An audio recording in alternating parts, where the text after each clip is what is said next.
And the reality of if you die, the funguses are going to eat you too. So now you're just making meat for plants. Congratulations. We'll feed you to a vegetarian. Okay?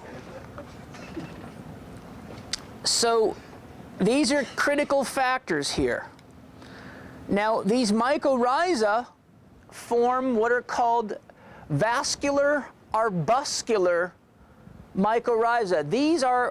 These little filaments are technically called hyphae, and these are the little vascular arbuscular, they're little nodules of nutrition. And here my friend Robert Farmer from the Tierra Miguel farm broke one open for us, and actually it looks like blood in there. If you squeeze it, a liquid comes out, look just like human blood. It's really wild. And what they do in these mycorrhiza plants, you see the filaments, these are fungal hyphae filaments coming up the plant, and they actually feed the plant so much nutrition it makes these little pouches of nutrition. Guess what those pouches of nutrition are there for? In case of a famine, in case we have a drought, in case there's some sort of a plague, in case something happens to the soil and the microorganisms get wiped out. The plants store the nutrition, and the funguses keep feeding them the nutrition so they can actually store it up, and they have like a reserve. Just like you put money in the bank, they put nutrition in the bank. Now, what does the funguses get out of all this? So far we haven't discussed that. What do you think the funguses get out of this deal? Guess what? What's a fungus's favorite food? And none of you have had a fungal infection? Sugar, right? So they drink the plant sap. So the plant produces enough sap to let the funguses drink as much sap as they need, and the funguses in turn feed them, literally feed them, and the bacteria do the same thing. The bacteria coat the roots of the plant. You ever pull the plant onto the ground and seen there's a slippery film, oftentimes a brown film on the roots? You could actually get it on your fingers. It's slippery. That's bacteria. Those bacteria are part of the immune system of the plant. Okay? In a minute, you'll see why this is so important. You probably think, Jesus, this guy's telling me everything about all the soil, but what about me? Well, this is about you.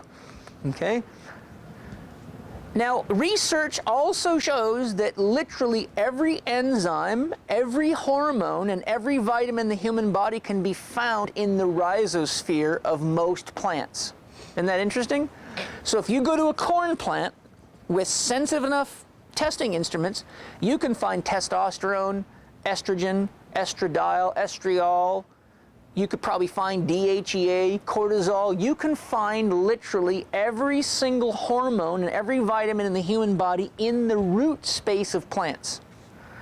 So if you look at enough plants, you'll find everything you need to manufacture in your body, provided that the microorganisms are healthy, because they're the ones manufacturing the stuff. Okay? So what does that mean? Well, I'll show you what it means, and I'll show you why I've given you this buildup of this basic soil knowledge.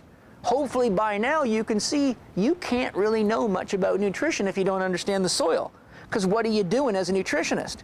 You're medicating people with vitamins and pills to compensate for what should come from the soil. How do we know that? Just track the statistics on disease backwards over time. We're just laden with diseases we never had before. Okay? Research from Lady Eve Balfour's 21-year study showed that on any field that was farmed with chemical fertilizers, commercial fertilizers, there was an average of an 85% reduction in the microorganisms on that field. Okay, so everything I've just talked about, from water regulation to creating cosmic antennas to draw energy into the soil to produce the Earth's electromagnetic field, to the manufacture of vitamins, minerals, enzymes, and steroid hormones, and all these factors that, and I've only hit on some of them. I mean, I've got volumes in my library just on what these microorganisms do. These are seriously intelligent little creatures. 85% reduction. Why? NPK fertilizers. They're all salts. What happens to a worm when you put salt on it? It kills it. If I put you in a solution with enough salt in it, it would kill you too. First thing that would happen is it'd crack your skin right open, and it would suck the water right out of you, okay? So whenever you put chemical salts on the ground, it dehydrates the microorganisms and it kills them and it poisons them, okay? So we only have on commercially farmed field on average about 15% of the microorganisms that control soil temperature, water regulation, vitamin production, mineral production, and provide a plant's immune system and feed the plant. So what it would be like if I said to you, okay, starting tomorrow, you're going to have an 85% reduction in all the factors that keep you healthy. And then I'm going to tell you that's the greatest thing that ever happened to farming. But I have to lie to you to do that, okay? But I make lots of money while I'm doing it, don't forget, okay? So what you see is any time you put herbicides, pesticides, fungicides, and rodenticides and chemical fertilizers on the soil, you wipe out the earthworms and you wipe out the microorganisms on average to a tune of 85%, which means that the plants have an 85% reduction in all the factors that are related to their health and vitality, which automatically means that anything that eats that plant has an equal reduction in its vitality. You don't need to be a genius to do that math, okay? Now, the government keeps telling us it's safe. In 1945, we put 200,000 pounds of chemicals on the soil in the United States of America. In the year 2002, we put 2 billion pounds.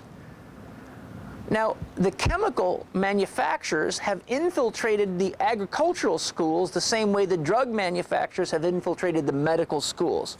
60% of a medical doctor's education on average is provided for free by drug companies. And the chemical companies like Dow and Monsanto actually fund the agricultural departments and teach the farmers to farm chemically right in the universities and tell them that organic farming is a bunch of garbage, okay?